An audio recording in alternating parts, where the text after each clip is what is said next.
Assalamualaikum warahmatullahi wabarakatuh. Nama saya TK Sampurna dari kelas 11 MIPA 6. Di sini saya ingin menjelaskan tentang materi kerjasama ekonomi internasional. Kerjasama ekonomi internasional adalah hubungan kerjasama dua negara dalam bidang ekonomi.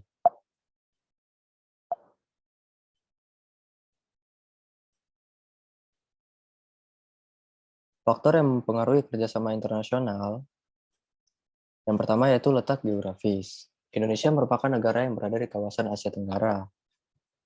Karena letaknya berdekatan dengan negara lain, maka hal ini dapat mempengaruhi dalam hubungan kerjasama internasional. Contohnya adalah ASEAN dan NEA. Kemudian ada kondisi iklim, kesuburan tanah, dan sumber daya alam. Kondisi iklim, kesuburan tanah, dan SDA setiap negara berbeda-beda. Maka dari itu, hal ini dapat mempengaruhi hubungan kerjasama internasional dalam bidang ekonomi. Contohnya yaitu Indonesia mempunyai banyak sumber daya alam, namun dalam hal pengolahan belum memadai sehingga mendorong untuk memberikan sumber daya alam ke negara lain yang fasilitasnya memadai untuk mengolah sumber daya alam tersebut. Kemudian ada tuntutan era globalisasi. Globalisasi menyebabkan dunia seolah tanpa sekat. Kondisi ini mendorong terjalinnya hubungan ekonomi internasional. Contohnya yaitu melalui kerjasama ekonomi antar negara, setiap negara berpotensi melakukan transfer ilmu pengetahuan dan ilmu pengetahuan teknologi. Kemudian keinginan mendapat dukungan dari negara lain. Dukungan tersebut biasanya ditujukan melalui kerjasama militer, pertahanan, dan keamanan, serta bidang kenegaraan. Kemudian ada sistem ekonomi. Kesamaan sistem ekonomi ini dapat memudahkan setiap negara dalam menjalin kerjasama ekonomi. Namun sebaliknya, jika sistem ekonomi antar dua negara berbeda, maka itu dapat menghambat setiap negara dalam menjalin kerjasama ekonomi. Kemudian yang terakhir ada ideologi dan sistem politik. Perbedaan ideologi dan sistem politik dapat sangat amat mempengaruhi dalam hubungan kerjasama internasional dalam bidang ekonomi maupun yang lainnya. Di dalam bidang ekonomi ini, perbedaan ideologi dan sistem politik kita ambil contoh dari Korea Utara dan Korea Selatan. Perbedaan ideologi dan sistem politik antara Korea Utara dan Korea Selatan menyebabkan hambatan dalam menjalin kerjasama. Perbedaan ini pun dapat memicu permasalahan yang berujung pada konflik antar negara. Manfaat kerjasama internasional. Yang pertama yaitu meningkatkan keuangan negara, kemudian meningkatkan investasi, meningkatkan daya saing ekonomi, menambah devisa negara, memperkuat posisi perdagangan, serta mendorong transfer teknologi. Kemudian kita masuk ke dalam bagian bentuk kerjasama ekonomi internasional. Yang pertama yaitu kerjasama bilateral. Kerjasama bilateral adalah kerjasama yang hanya melibatkan dua negara dan bersifat saling menguntungkan. Contohnya adalah Indonesia dengan Rusia. Kemudian ada kerjasama regional. Kerjasama regional adalah kerjasama yang dilakukan oleh negara-negara yang berada di kawasan tertentu. Contohnya adalah ASEAN. Kemudian kerjasama subregional.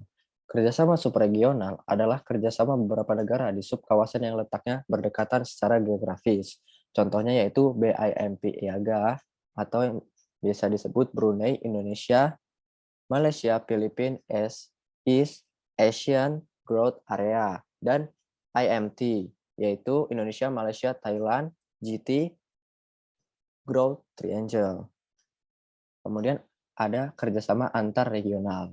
Kerjasama antar regional adalah kerjasama negara dalam satu kawasan dengan negara di kawasan yang berbeda. Contohnya adalah member negara ASEAN bekerja sama dengan partnernya yang meliputi Australia, Tiongkok, India, Jepang, Korea Selatan, dan New Zealand. Yang terakhir ada kerjasama multilateral. Kerjasama ini tidak memandang batasan, artinya semua negara dapat mengikuti dalam kerjasama ini. Contohnya adalah World Trade Organization. Kemudian ada bidang kerjasama ekonomi internasional. Yang pertama yaitu kerjasama perdagangan. Kerjasama perdagangan adalah forum kerjasama antar negara yang berkaitan dengan kegiatan perdagangan. Kemudian ada kerjasama produsen. Contohnya itu adalah OPEC. Kerjasama produsen adalah forum kerjasama antar negara produsen atau penghasil produk tertentu. Maaf, maaf. Kemudian yang ketiga ada kerjasama keuangan, contohnya ISDB dan IMF. Kerjasama keuangan dibentuk untuk memberikan bantuan keuangan kepada negara anggota. Kemudian ada kerjasama pasar bersama, contohnya adalah AFTA dan AEC. Kerjasama pasar bersama dilakukan untuk menciptakan perdagangan bebas antar negara tanpa hambatan kebijakan perdagangan yang bersifat merugikan. Kemudian yang terakhir ada kerjasama ketenagakerjaan, contohnya ILO. Banyak tenaga kerja asing yang bekerja di Indonesia dan sebaliknya. Banyak juga tenaga kerja Indonesia yang bekerja di negara asing. Kemudian kita masuk ke dalam bagian lembaga atau Badan Kerjasama Ekonomi Regional. Yang pertama adalah Association of Southeast Asian Nation atau biasa disebut ASEAN. ASEAN adalah badan kerjasama bangsa-bangsa di kawasan Asia Tenggara. Yang kedua adalah AFTA, ASEAN Free Trade Area. AFTA merupakan lembaga kerjasama perdagangan bebas di kawasan Asia Tenggara. Kemudian ada MEA, Masyarakat Ekonomi ASEAN. MEA dibentuk untuk mewujudkan integrasi ekonomi negara-negara anggota ASEAN, yaitu tercapainya wilayah ASEAN yang aman dengan dinamika pembangunan lebih tinggi dan terintegrasi. Kemudian ada ADB, ASEAN Development Bank. ADB dibentuk negara-negara Asia untuk memfasilitasi pembangunan sosial dan ekonomi di kawasan Asia. Kemudian ada APEC, Asia Pacific Economic Cooperation. APEC merupakan forum kerjasama negara-negara di kawasan Asia Pasifik. Kemudian ada Uni Eropa atau EU. Uni Eropa merupakan lembaga kerjasama ekonomi dan sosial negara-negara di Eropa. Dan yang terakhir ada South Association for Regional Cooperation. SAARC merupakan kerjasama antara negara-negara yang berada di kawasan Asia Selatan.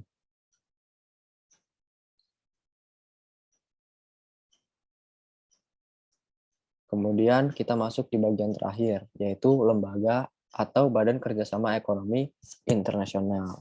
Yang pertama ada Bank Dunia atau World Bank. Bank Dunia merupakan badan khusus PBB di bawah naungan Economic and Social Council. Kemudian yang kedua ada IMF. IMF bertujuan mengatur pembayaran internasional akibat perang. IMF pun bertindak sebagai pengawas nilai tukar mata uang dunia. IMF dapat memberikan pinjaman dana kepada suatu negara untuk membantu masalah keuangan. Kemudian ada Islamic Development Bank. Islamic Development Bank bertujuan meningkatkan kualitas kehidupan sosial ekonomi negara anggota dan masyarakat muslim di negara bukan anggota berdasarkan prinsip Islami dan syariah. Kemudian ada UNIDO, yaitu United Nations Industrial Development Organization. UNIDO fokus pada upaya mengatasi kemiskinan melalui kegiatan industri usaha mikro kecil dan menengah atau biasa disebut UMKM. Kemudian ada OPEC, Organization of the Petroleum Exporting Countries. OPEC memiliki tujuan mengatur produksi dan pemasaran minyak untuk menghindari persaingan usaha yang tidak sehat. Kemudian ada World Trade Organization atau WTO. WTO merupakan badan pengatur masalah perdagangan antar negara. Kemudian yang terakhir ada Economic and Social Council. SCOSOC merupakan badan dunia yang menangani masalah ekonomi dan sosial. Sekian presentasi dari saya ucapkan terima kasih, dan bila ada kesalahan, saya mohon maaf. Dan bila ada yang ingin bertanya, silakan bertanya di kolom komentar.